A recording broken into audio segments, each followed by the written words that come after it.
نحمده ونصلي ونسلم على رسوله الكريم اما بعد اعوذ باللہ من الشیطان الرجیم بسم اللہ الرحمن الرحیم انا انزلناه فی لیلۃ القدر وما ادراک ما لیلۃ القدر صدق اللہ العظیم اللہم صلی علی سیدنا و مولانا محمد معدن الجود والکرم وآلہ وصحبہ وبارک وسلم الصلاۃ والسلام علیک یا سیدی یا رسول اللہ وعلی آلک واصحابک یا حبیب اللہ۔ حمد و صلاۃ کے بعد اللہ تعالیٰ نے قرآن مجید میں ارشاد فرمایا کہ انا انزلناہ فی لیلۃ القدر، فرمایا بے شک ہم نے اس قرآن پاک کو لیلۃ القدر میں نازل کیا ہے، قدر والی رات میں نازل کیا۔ وما ادراک ما لیلۃ القدر، قرآن مجید کے انداز پر غور فرمائے، فرمایا تم کیا جانتے ہو کہ لیلۃ القدر کیا ہے، تمہیں کیا خبر ہو کہ لیلۃ القدر کیا ہے۔ اس کی اہمیت دیکھیے، میں کہا کرتا ہوں کہ صرف اس ایک فکرے کو دیکھ لیا جائے، وما ادراک ما لیلۃ القدر، اور تم کچھ جانتے ہو کہ لیلۃ القدر کیا ہے، تمہیں کیا خبر کہ لیلۃ القدر کیا ہے۔ لیلۃ القدر 1000 مہینے سے بہتر ہے۔ ان آیات کو دیکھیں اور ساتھ نبی پاک صلی اللہ علیہ وسلم کا وہ فرمان دیکھیں جس میں حضور علیہ السلام نے فرمایا تمہارے پاس ایک مہینہ آ رہا ہے رمضان کا، اس میں ایک رات ہے جو 1000 مہینے سے بہتر ہے، اور یہ لفظ کتنے جھنجھوڑنے والے ہیں۔ حضور علیہ السلام نے فرمایا جو اس رات محروم رہ گیا وہ ہر نیکی سے محروم رہ گیا، جو اس رات محروم رہا محروم ہی رہ گیا، اتنی بڑی بات۔ فرمایا تنزل الملائکۃ والروح، اس دن فرشتے اور روح القدس یعنی جبریل امین اترتے ہیں، فیہا اس رات میں، بِإِذْنِ رَبِّهِمْ مِنْ كُلِّ امر، اپنے رب کے حکم سے ہر خیر کے کام کے لیے۔ سلامن، یہ رات سلامتی والی ہے، ہی حتی مطلع الفجر، یہاں تک کہ فجر طلوع ہو جائے۔ سرے شام سے لے کر مغرب سے لے کر فجر تک یہ رات سلامتی والی۔ اس کو لیلۃ القدر اس لیے کہا جاتا ہے، ہمارے مفسرین فرماتے ہیں کہ اس دن قدر والی کتاب قرآن پاک قدر والے محبوب پہ نازل ہوئی اور قدر والی امت کی طرف بھیجی گئی۔ نبی پاک صلی اللہ تعالیٰ علیہ وسلم نے جب پرانی امتوں کی عمریں دیکھی، نہ کسی کی 1000 سال ہوئی، کسی کی اس سے زیادہ ہوئی، تو اللہ کے محبوب علیہ السلام کے دل مبارک میں یہ خیال آیا کہ میری امت کی عمریں تو بڑی تھوڑی ہوں گی، تو کیسے اتنی لمبی نیکیاں کر سکیں گے، تو اللہ تعالیٰ نے پھر لیلۃ القدر عطا فرمائی۔ گویا اس ایک رات میں جو آدمی نیکی کرے، 1000 دن نہیں۔ کتنا لوگوں کو شوق ہے کہ کوئی ایسا جیک لگے، یکدم میری ساری چیزیں بڑھ جائیں، اس پر بھی تو ذرا غور کریں نا۔ یہ ایک رات 1000 دن سے نہیں، 1000 مہینے سے افضل ہے۔ 1000 یکدم آپ کی نیکیوں کی عمر 1000 ماہ تک چلی جاتی ہے، کتنی بڑی فضیلت کی بات ہے۔ میرے رسول کریم صلی اللہ تعالیٰ علیہ وآلہ وسلم خاص توجہ دلاتے، اس رات کے حوالے سے خاص توجہ دلاتے، اور یہ رات کب ہوتی ہے؟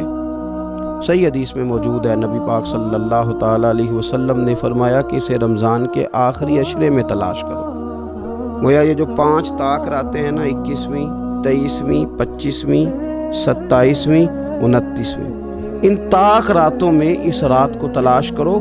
اس رات اللہ کے فرشتے نازل ہوتے ہیں، آسمان دنیا پر، زمین پر فرشتے اترتے ہیں، حضرت جبریل امین علیہ السلام انہیں لے کر کے آتے ہیں، اور فرشتے کیا کرتے ہیں کہ جو بندہ اس رات اللہ کی یاد میں موجود ہو، جو بندہ اللہ تبارک و تعالیٰ کے ذکر میں موجود ہو، جو بندہ اس دن اللہ تبارک و تعالیٰ کی بارگاہ میں کسی بھی طور پر حاضر ہو، فرشتے اس کے لیے دعائے مغفرت بھی کرتے ہیں اور رب کی بارگاہ میں التجائے رحمت بھی کرتے ہیں، اور ایک روایت میں ہمیں یوں بھی ملتا ہے کہ فرشتے اسے مصافحہ بھی کرتے ہیں، ہاتھ بھی ملاتے ہیں۔ دیکھیے نا کتنی سعادت مندی ہے کہ انسان عبادت کر رہا ہو اور فرشتے اس کی زیارت کو آئیں۔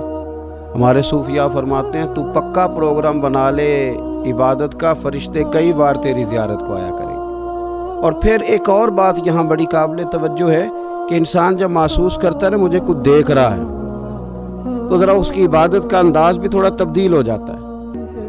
تو اگر یہ ذہن ہو ہمارا کہ ہمیں فرشتے دیکھ رہے ہیں اور وہ والی مخلوق دیکھ رہی ہے جو ہماری ڈائری ڈائریکٹ لے جا کے ہمارے رب کی بارگاہ میں پیش کرے، تو پھر کچھ زیادہ ہی توجہ مسلمان کی ہونی چاہیے، زیادہ ہی انہماک ہونا چاہیے، وہ کھو جائے۔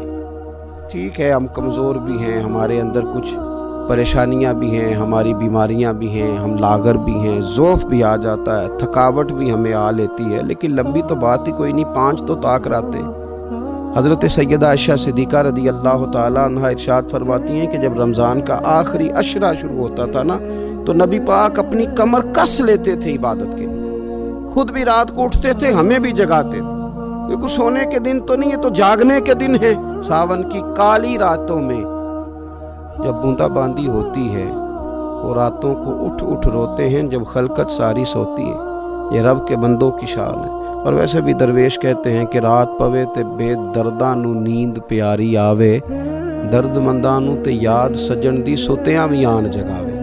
تو یہ وقت ہے خاص، اس خاص وقت اس بات کی طرف ضرور توجہ کرنی چاہیے۔ اور یہ جو کہا گیا نا کہ فرشتے نازل ہوتے ہیں بِإِذْنِ رَبِّهِمْ مِنْ كُلِّ امر، اللہ کے حکم سے آتے اور ہر کام کے لیے، ہر امر خیر کے لیے آتے ہیں۔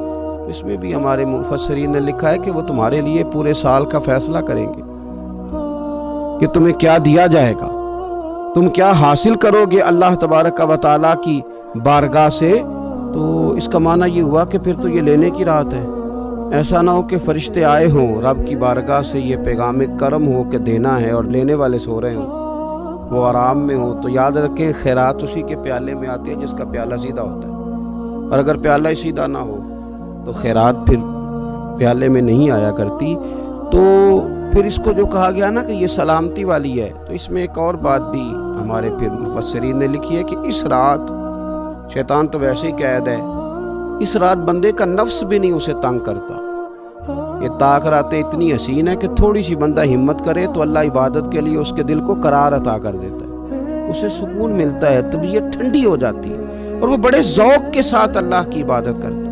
خوب بیداری کا مظاہرہ کریں طاق راتوں میں۔ میں نے رمضان سے پہلے مشورہ دیا تھا کپڑے وقت پہ خرید لو عید کے، اور وقت پہ سلا لو اور وقت پہ چیزیں لے لو۔ یہ جو خاص دن ہیں عبادت کے، یہ لوگوں کے بازاروں میں گزر جاتے ہیں۔ یہ زیادہ تر وقت ہمارا خریداری میں اور شاپنگ میں اور ایسے مہمل کاموں میں صرف ہو جاتا ہے کہ جن کی وجہ سے یہ خاص چیزیں جو ہمیں میسر آنی تھی ان سے ہم کئی دفعہ رہ جاتے ہیں۔ تو اس رات کرنا کیا ہے؟ زیادہ سے زیادہ کھڑے ہو کے رب کی عبادت کریں، قرآن شریف کی تلاوت کریں، استغفار پڑھیں۔ سیدہ طیبہ طاہرہ حضرت عائشہ صدیقہ رضی اللہ تعالی عنہا نے عرض کی یا رسول اللہ اگر مجھے یہ رات مل جائے تو کیا پڑھوں؟ تو فرمایا عائشہ تم یہ دعا مانگنا، اللہم انک عفو، اے اللہ بے شک تو درگزر کرنے والا ہے، تحب العفو، اور تو درگزر کرنے کو پسند بھی کرتا ہے، فاعف عنی، ہم سے بھی درگزر فرما، ہمارے گناہوں کو معاف فرما۔ یعنی اس رات اللہ سے درگزر کا سوال کریں۔ جو لوگوں کے سامنے اپنی خطائیں ہوتی ہیں وہ تو ویسے بیچارے ہر وقت معافی مانگتے رہتے ہیں، جن کے پیش نظر اپنی غلطیاں ہوتی ہیں، جو اپنے رب کریم کی بارگاہ میں حاضر ہونے کا ارادہ رکھتے ہیں صاف ستھرا ہو کر، وہ تو ویسے ہی معافی کے طلبگار ہوتے ہیں۔ تو یہ تو خاص چانس ملا ہے معافی مانگنے کا، تو بالکل سستی کا مظاہرہ نہ کریں، بالخصوص وہ لوگ جو اعتکاف میں موجود ہیں۔ نیند تو کسی وقت بھی آ جاتی ہے، آپ دوپہر کو بھی ذرا چپ کر کے لائٹ آف کریں تو یہ آ ہی جاتی ہے۔ آپ سر شام بھی تھوڑا سا کھانا کھانے کے بعد اگر کمر سیدھی کرنے کو بھی لیٹ جائیں تو نیند تو پھر بھی آ ہی جاتی ہے۔ لیکن یہ سنہری قسم کے ایام ہیں، سختی نہیں، پابندی نہیں، فرض نہیں، لیکن اگر شوق کے ساتھ، ذوق کے ساتھ، توجہ کے ساتھ۔ میں ایک مثال دیا کرتا ہوں کہ یہ ہمارے پاس قیمتی دن ہے رمضان کے، ایک عمل کا ثواب 70 کے برابر ہے۔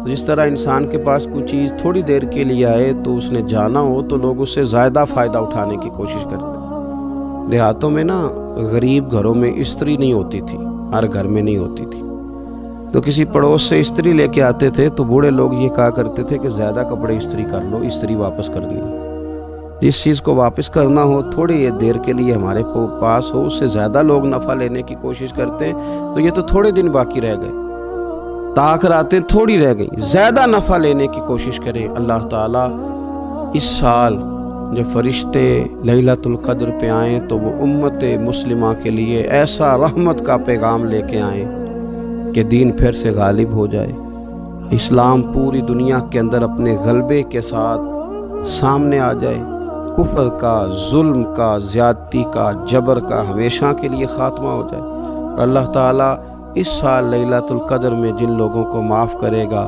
رب کریم ہم سب کے نام اس میں شامل فرمائے۔ آخر دعوانا ان الحمدللہ رب العالمین۔